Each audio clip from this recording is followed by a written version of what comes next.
কলকাতা থেকে খুব একটা বেশি দূরে নয়, কিন্তু এমন একটা জায়গা আছে যে তোমাদের দেখলে মন ভরে যাবে। এখানে এসে আমি সত্যিই অবাক হয়ে গেছি। একদিনের জন্য বেরিয়েছিলাম, কিন্তু এই জায়গাটা আমি এতটা ভালোভাবে এক্সপেক্ট করিনি। কেউ যদি উইকেন্ডে ঘুরতে যেতে চাও তাহলে আজকের ভিডিওটা তোমাদের জন্য। এর ভিতরে সুইমিং পুল থেকে শুরু করে থাকার কটেজ, এমন রেস্টুরেন্টও পেয়ে যাবে। সেখানে দুর্দান্ত সব খাওয়া দাওয়া। সব থেকে ভালো বিষয়, বাচ্চাদের যদি নিয়ে যাও তাদের জন্য একটা সুন্দর কিড জোন আছে। বড়রা তো এনজয় করবেই, সাথে বাচ্চারাও খুব এনজয় করবে। ভিডিওটা প্রথম থেকে শেষ পর্যন্ত দেখো, আশা করি তোমাদেরও ভালো লাগবে।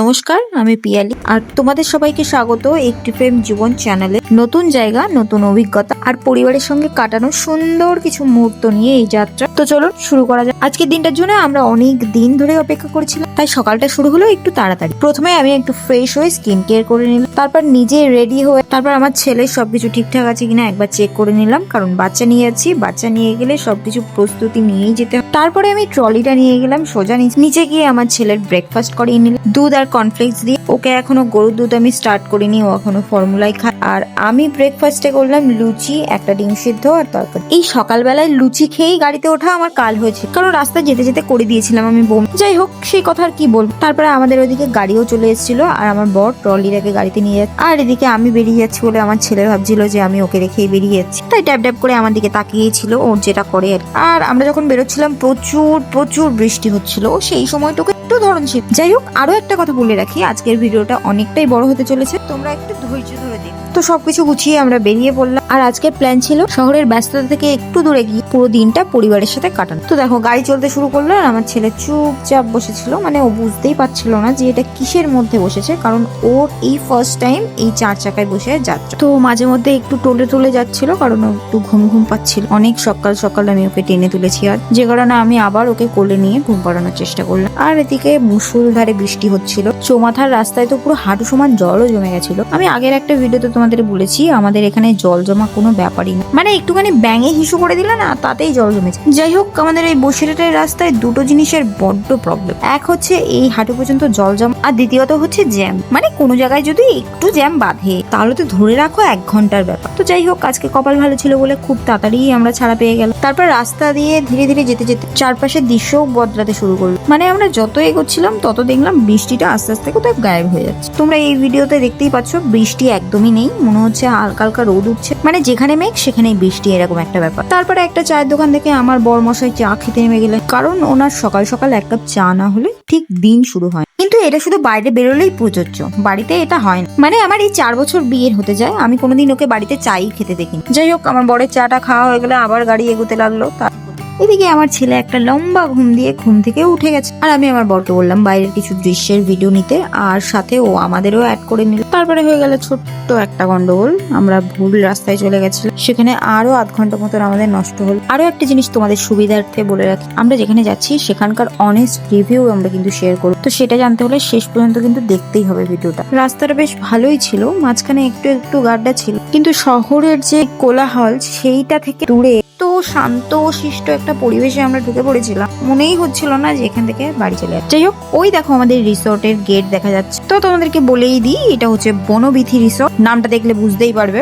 লোকেশনটা হচ্ছে ঘটকপুর। চলো, ভিডিও চলতে চলতেই আমি বলবো যে আমি কিভাবে গেছি, কোন রোড ধরে গেছি। যদিও তোমরা এই জায়গা সম্পর্কে অনেকেই জানো, কারণ প্রচুর প্রচুর ব্লগাররা এখানে ব্লগ বানিয়েছে। তো অবশেষে আমরা পৌঁছে গেলাম সেই ভাইরাল জায়গায়। তো রিসোর্টে ঢুকতেই আমাদের কিছু ফর্মালিটি বাকি ছিল, সেইগুলো আমরা কমপ্লিট করি। তারপর দিল একটা ওয়েলকাম ড্রিঙ্ক, যেটা খেতে মোটামুটি ভালো ছিল। প্রথমে রিসোর্টে ঢুকতেই সব থেকে যেটা ভালো লেগেছে সেটা হলো চারপাশের শান্ত পরিবেশ, এত খোলামেলা জায়গা, চারিপাশে এত সবুজ গাছপালা দেখে মনটা পুরো ভালো হয়ে গেল। চলো আগে তোমাদের পুরো জায়গাটা ঘুরে দেখা। এখানে অনেক সুন্দর সুন্দর কটেজ আছে, তারপর মার্ট হাউস আছে, সুইট ক্যাটাগরি, প্রিমিয়াম ক্যাটাগরির রুম আছে, বসার অনেক জায়গা, আর ছবি তোলার মতন অনেক অসাধারণ অসাধারণ স্পট আছে। সত্যি বলতে ক্যামেরা নিয়ে ঘুরলে বারবার ছবি তুলতে ইচ্ছা করছিল। প্রত্যেকটা কর্নারে কর্নারে সেলফি জোন করে রেখেছে, প্রতিটা জায়গায় ছবি তোলার জন্য পারফেক্ট। তো এবার আমরা চলে যাচ্ছি রুমে, তোমাদেরকে রুম ট্যুরটাও দিয়ে দেবো। আমরা বুক করেছিলাম প্রিমিয়াম ক্যাটাগরির রুম। আমাদের রুমের নামটা খুব ইন্টারেস্টিং ছিল, শুধু আমাদের বলে না, এখানে যে কটা রুম আছে প্রত্যেকটা রুমের নামই ইন্টারেস্ট। প্রতিটা রুম হয় কোনো মেয়ের নামে, না হলে কোনো ফুলের নামে। যেমন আমাদের রুমটার নাম ছিল দোলন চাপা। এই যে নিচের রুমটা তোমরা হালকা দেখতে পেলে কিনা জানি না, ওই রুমটার নাম ছিল চামেল, এইটার নাম ছিল চাপ। ঠিক এরকমই এক একটা রুম এক একটা মেয়ের বা ফুলের নামে নামকরণ করা, যেটা আমার প্রচন্ড ইন্টারেস্টিং লেগেছে। যাই হোক, দোলন চাপা রুমটা তোমরা দেখে নাও। রুমের প্রত্যেকটা জিনিস খুব পরিষ্কার পরিচ্ছন্ন ছিল, এমনকি বাথরুমটা। রুমের মধ্যে একটা মিনি ফ্রিজ ছিল, একটা ইলেকট্রিক কেটেল ছিল গরম জল বা চাটা করে খাওয়ার জন্য, এমনকি দুটো কাপ প্লেট দেওয়া ছিল, চা চিনি সবকিছুই রাখা ছিল, তুমি নিয়ে করে খেতে পারবে। এইবার চলো তোমাদেরকে দেখাই বাথরুমটা। প্রথমেই বললাম বাথরুমটা নিট অ্যান্ড ক্লিন, আর আমার একটু খারাপ অভ্যাস আছে, আমি সবার আগে রুমে গিয়ে বাথরুমটাকেই দেখি। এবার চলো তোমাদের মেইন জিনিসটাকে দেখ, মানে যেটা দেখে আমরা এই রুমটাকে বুক করেছিলাম, সেটা হচ্ছে এই ব্যালকনিটা। অন্যান্য রুমের বাইরে এত সুন্দর ভিউ ছিল না, এই ভিউটা আমাদের খুব পছন্দ হয়েছিল বলে আমরা এই রুমটাকেই বুক করেছিলাম। আর সেদিনকার ওয়েদারটা উফ, জাস্ট চুমু। আমার এইরকম ওয়েদারই খুব ভালো লাগে। আর তোমাদের সাথে বলছিলাম যে আমাদের রুমের নাম দোলন চাপা, এই দেখে না। তারপর আমরা এখান থেকে সোজা চলে গেলাম নিচে গিয়ে ঘোরাঘুরি করলাম। চলো তোমাদের সাথে আমরাও একটু সাইট সিন করে আসি।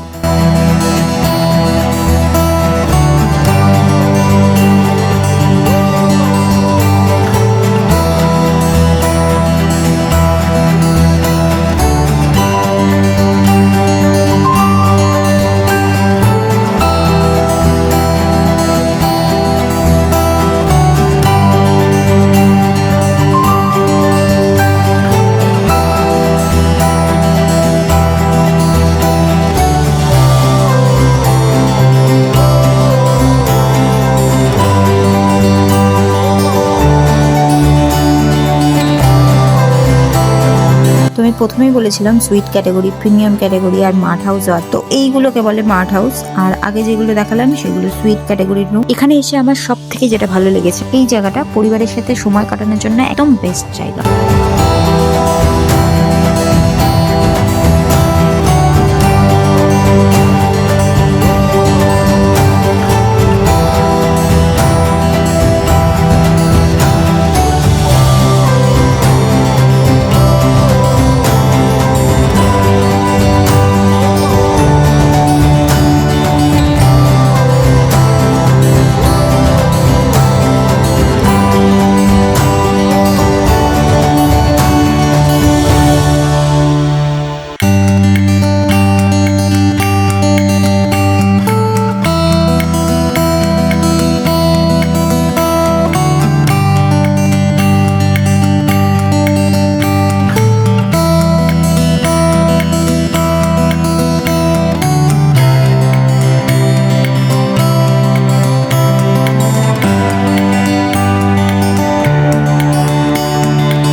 কোনো জায়গার আসল অনুভূতি প্রথম 5 মিনিটে বোঝা যায় না, তাই একটু সময় নিয়ে ঘুরে দেখছি, তারপরে খুলে বলবো।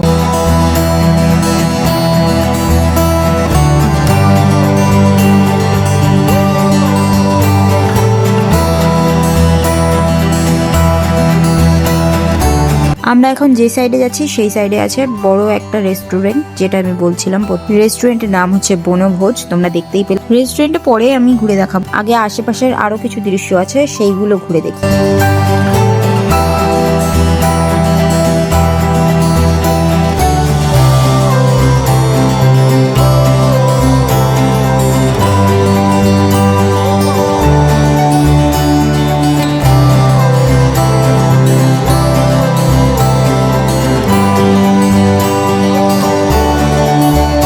তোমাদেরকে বলেইছিলাম আমার ছেলে এখানে এসে প্রচন্ড মজা করছে। তো এবার আমরা সুইমিং পুলে যাওয়ার জন্য রেডি হচ্ছি। ওকেও সাথে নিয়ে যাব, কিন্তু ওকে জলে নামাবো না, জানি না কিভাবে সুইমিং পুলে এনজয় করব। চলো দেখি। তো আমরা চলে এসেছি সুইমিং পুলের কাছে, এইবারে সুইমিং পুলে নামার পালা। আর এখানে একটা নিয়ম আছে, যে নিয়মটা আমার একটু উদ্ঘট লাগলো। সুইমিং পুলে নামার আগে নিজেকে একটু ভিজিয়ে নিয়ে তারপরে সুইমিং পুলে নামতে হবে। এইটা কোথাকার নিয়ম আমি জানি না। তো প্রথমে সুবর্ণ নেমে গেল, আর আমি ছেলেকে কোলে করে নিয়ে দাঁড়িয়েছিলাম। তারপর হঠাৎ ওখানে একটা দাদা ছিল সুইমিং পুলের যে দেখাশোনা করে তাকে বললাম যে আমার ছেলেকে ধর। সে নির্দ্বিধায় খুব সুন্দর করে আমার ছেলেকে রেখেছিল, সত্যি তার তুলনা, যার জন্য আমরা সেদিনকে সুইমিং পুলে প্রচন্ড প্রচন্ড মজা করতে পেরেছি। তারপর আমিও নেমে গেলাম, নেমে গিয়ে একটু চিল করছিলাম।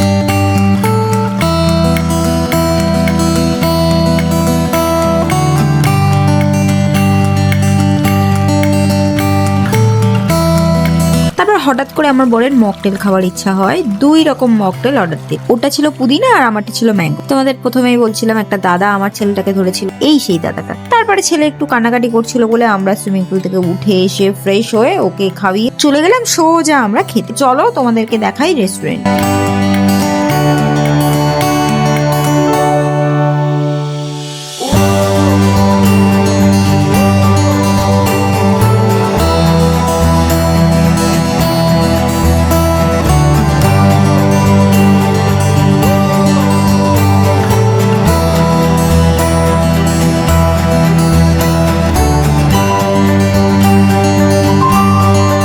এই দেখো রেস্টুরেন্ট এত সুন্দর ছিল, ভাইবসটা খুব সুন্দর ছিল, আর আমরা জানলার ধারে বসেছিলাম। এতক্ষণ ঘোরাঘুরি করার পর এবার চলে এলাম লাঞ্চ করতে। চলো দেখি আজ আমাদের জন্য কি কি অপেক্ষা করছে। মেনুতে অনেক রকম খাবার ছিল, তবে আমরা ভাবলাম এখানকার কিছু বাঙালি স্পেশাল পদই ট্রাই করি, তাই অর্ডার করলাম ডাব চিংড়ি, ভেটকি পাতুরি যেটা আমার জন্য, আর এখানকার স্পেশাল ঠাকুরবাড়ি মটন কষার সঙ্গে ডাল আর ঝুরি আলু ভাজা। এবার দেখা যাক স্বাদটা কেমন লাগে। আমার ছেলেকে যেহেতু ঘর থেকে খাইয়েই নিয়ে এসেছিলাম, সেহেতু ও বসে বসে প্রচন্ড ডিস্টার্ব করছিল, তাই আমি আমার বরকে বললাম তুমি আগে খেয়ে না, তারপরে তুমি ওকে ধরবে, আমি খেয়ে নেব। তারপর আমার বরের খাওয়া হলে ওকে ধরার পরে আমি বসে বসে খেলাম। তো তখন রেস্টুরেন্টের অর্ধেক লোক রুমে চলে। তো আমার খাওয়া শেষ। এখন যদি একটা ছোট্ট রিভিউ দিই তাহলে বলবো এখানের খাবারগুলো খুব সুন্দর বলবো না, মোটামুটি ভালো ছিল। আর সব থেকে যেটা আমার ভালো লেগেছে সেটা হচ্ছে ডাব চিংড়ি। উফ, যা খেতে ছিল না, মানে বলে বোঝানো যাবে। আর বাদ বাকি খাবারগুলোর দাম হিসাবে খুব বেশি ভালো লাগে। যাই হোক, এই লাঞ্চের জন্য কত খরচ হয়েছে সবটা ভিডিও শেষের দিকে শেয়ার করবো। তো অনেকক্ষণ ঘোরাঘুরি করার পর এবার আমরা রুমে ফিরে এসেছি। আমার ছেলে এখন ছোট্ট ন্যাপ নেবে, তাই ও একটু ঘুমিয়ে নিলে তারপর আবার ওদেরকে নিয়ে কোথাও গেলে ওর রুটিনটা যতটা সম্ভব মেনে চলার চেষ্টা করি, না হলে ও অস্বস্তি বোধ করে আর আমাদেরও একটু অসুবিধা হয়। এই সুযোগে আমরাও একটু ফ্রেশ হয়ে নিই আর একটু রেস্ট করি, আবার নতুন এনার্জি নিয়ে বাকি সময়টা উপভোগ করব। তো আপনারা কোথাও যাবেন না, পরেই আবার দেখা হচ্ছে।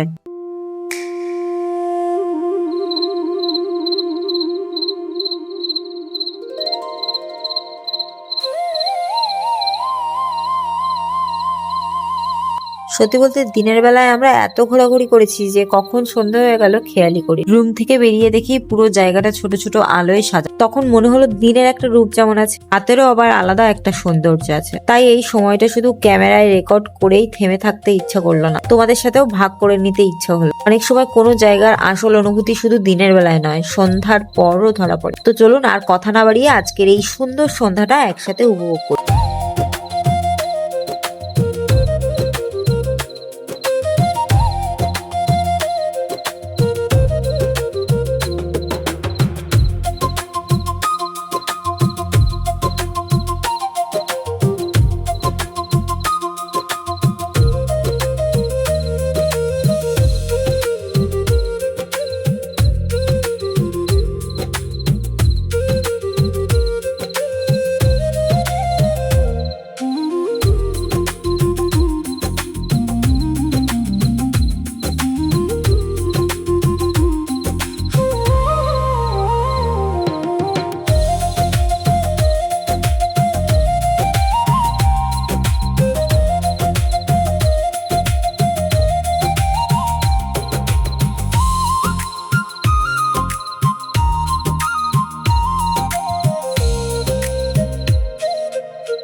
এই 3টে বাদরকে দেখে ছোটবেলার একটা শিক্ষার কথা মনে পড়ে গেল। খারাপ কিছু দেখো না, খারাপ কথা শোনো না, আর খারাপ কথা বলো। কথাটা যতটা সহজ, জীবনে মেনে চলা ততটাই কঠিন।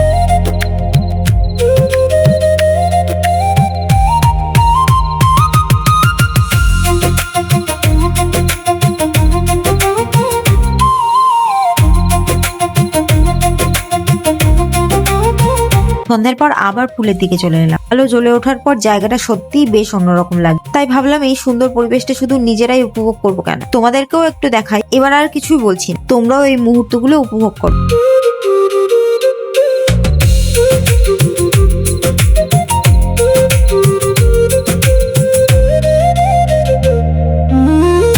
তো এবার চলে এলাম আমরা বাচ্চাদের ছোট্ট খেলার জায়গা। একটা জিনিস আমি সবসময় বিশ্বাস করি, আমরা বড়রা জায়গা খুঁজি আর বাচ্চারা খুঁজে আনন্দ। ওর কাছে এটা কোনো রিসর্ট না, কোনো কিডস জোনও না, ওর কাছে এটা শুধু খেলার নতুন একটা জায়গা। আর সেই আনন্দটাই হয়তো সবচেয়ে সত্যি।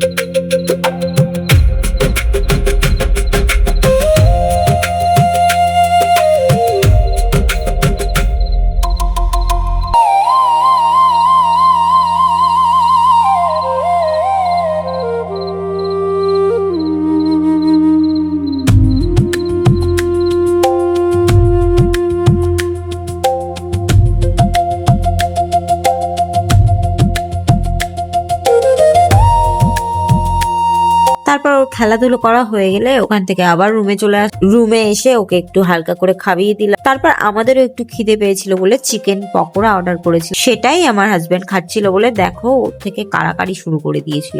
তারপর খাওয়া দাওয়া শেষ করে আবার আমরা নিচে চলে গেলাম। নিচে গিয়ে দেখলাম কারোর একজনের বার্থডে পার্টি হবে বলে সেখানে ডেকোরেশন চলছে।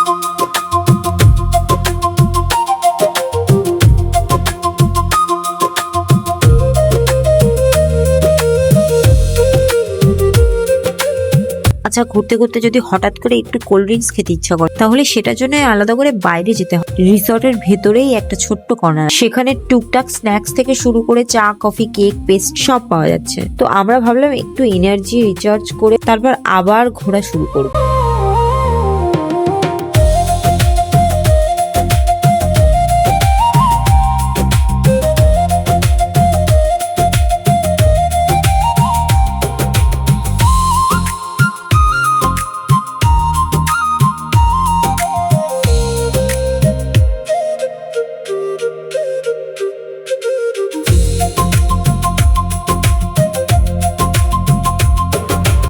দেখতে দেখতে দিনটা প্রায় শেষের দিকে চলে এলো। আমরা আর কোনো তাড়াহুড়ো করিনি, শুধু ধীরে ধীরে হাঁটছিলাম। হঠাৎ হাঁটতে হাঁটতেই চোখে পড়লো এই পদ্মের পাতাগুলো। যদিও এখন ফুল, তবুও জায়গাটা একটা আলাদাই সৌন্দর্য। অনেক সময় সবকিছু পরিপূর্ণ না হলেও তার নিজস্ব একটা সৌন্দর্য থেকে যায়। আর এই খোলা পথ দিয়ে হাঁটতে হাঁটতে সত্যি বলতে খুব ভালো লাগছে। চারপাশে ছোট ছোট আলো, হালকা বাতাস আর একদম শান্ত একটা পরিবেশ। দিনের শেষে এমন কিছু মুহূর্তই হয়তো সবচেয়ে বেশি মনে থেকে। তাই ভাবলাম এই দিনের শেষের দৃশ্যগুলো আপনাদের সঙ্গে ভাগ করে নিই।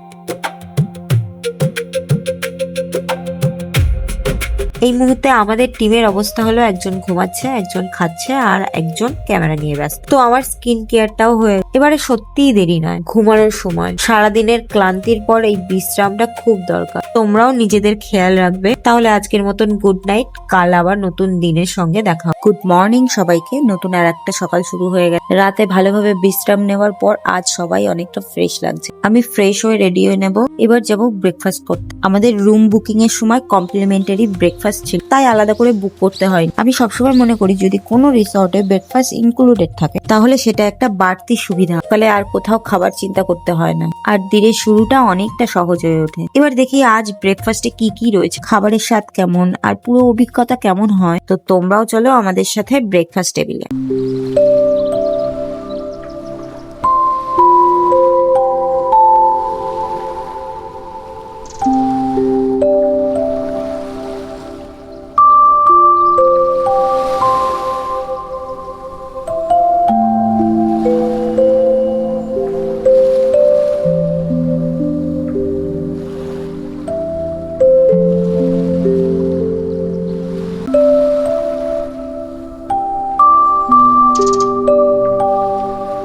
আমরা প্রায় চলে এসেছি ব্রেকফাস্ট এরিয়ায়। একটা ছোট্ট ইনফরমেশন শেয়ার করি, যদি তোমরা উইকেন্ডে বা কোনো ছুটির দিন এখানে আসো, তাহলে ব্রেকফাস্টটা বুফে সিস্টেম সার্ভ করা হয়। আমাদেরও যেহেতু শনিবার ছিল তাই বুফে ব্রেকফাস্ট পেয়ে অনেক রকমের অপশন ছিল, কিন্তু আমি একটু হালকা ব্রেকফাস্ট, আমি আমার সকালবেলার খাবারে রেখে একটু পেঁপে, একটু তরমুজ, একটা স্যান্ডউইচ, একটা সেদ্ধ ডিম। আমার বল নিয়েছিল লুচি আলুর তরকারি, সঙ্গে একটু ফল। এবার চলো আমরা একটু ব্রেকফাস্টটা করে নিই, তারপর তোমাদের সাথে সবকিছু শেয়ার করবো।